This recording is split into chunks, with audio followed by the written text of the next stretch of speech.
and my children, as well as my grandchildren. My daughter, I didn't know she did this, but down at the museum, that little picture of me when I was a little boy, she went and took a picture of that, and was showing it the other night at my house. So it's just, history has to be preserved, and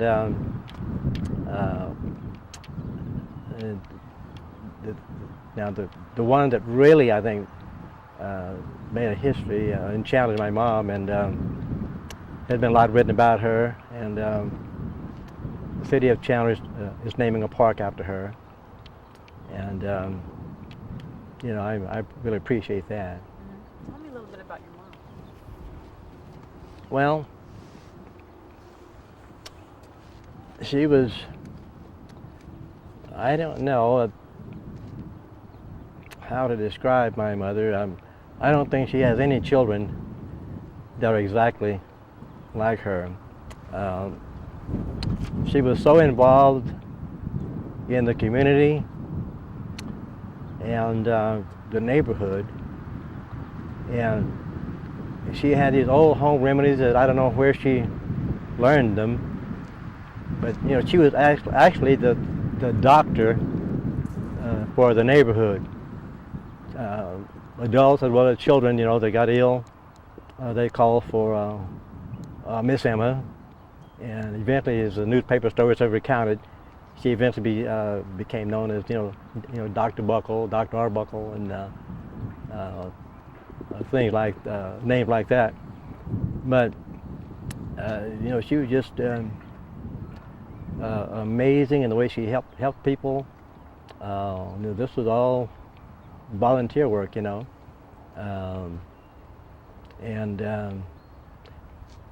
she was a very strong, determined person.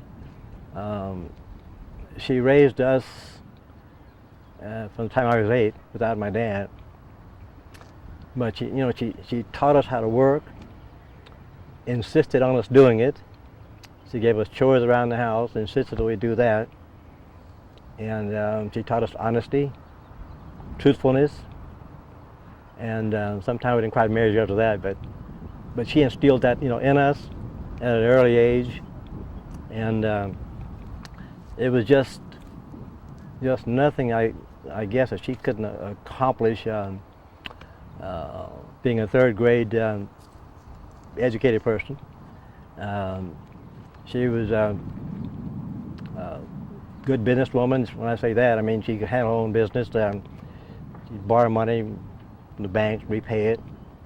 She established credit at the Arrow Pharmacy drugstore, and established credit at Vaughn Lumber. Used to be on the corner of Washington and Chicago. I think the police have the compound there, I think, police department. She established credit there, and if she needed something for the house, she could get it on credit and pay it back. She did grocery buying on credit and paid that back. She was just a resourceful person, and she was a calming voice in the neighborhood. And people just kind of looked up to her. I don't know how it started. It started because there was a need. I know why it started. Of course, she learned to cook when she was growing up. She would stay home from the field sometimes and cook for the family while her other brothers and sisters and parents were in the fields. And of course, she got to Chandler, and family like the Bogles, the Bashes, they began to employ her as a caregiver for children, and also to do their parties for them, that type of thing. She got involved in the United Way. She got involved in the, I think, the Chandler Historical Society, and she was, I think, one of the first members on the Housing Authority, and served there until she, I guess, retired. But she was just a neighborhood, I guess, leader, a champion that people just turned to in time of need. they had questions or problems to work out, she was there. Not only with her home remedies for sicknesses and illnesses, but just for advice. And people had children they need someone to look after. I know some of the Woods family. Their dad, Billy Woods, would go out of town to work, and he would leave several of his sons there with my mom. She'd take care of them too. And then I have two first cousins. They became orphaned, and my mom helped raise those two nephews.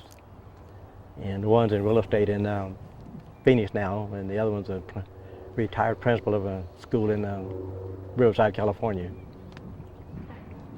Great. Yeah, I think I'm probably going to get with you later on when we start getting that park built, and I'll probably come back and talk to you more about your mom and how she was so important in the community, and why is that park named after her. So we'll get into that a little later. But I just want to kind of get into it a little bit here. All right. But I think that's really great. You did a really nice interview, and thank you for sharing all.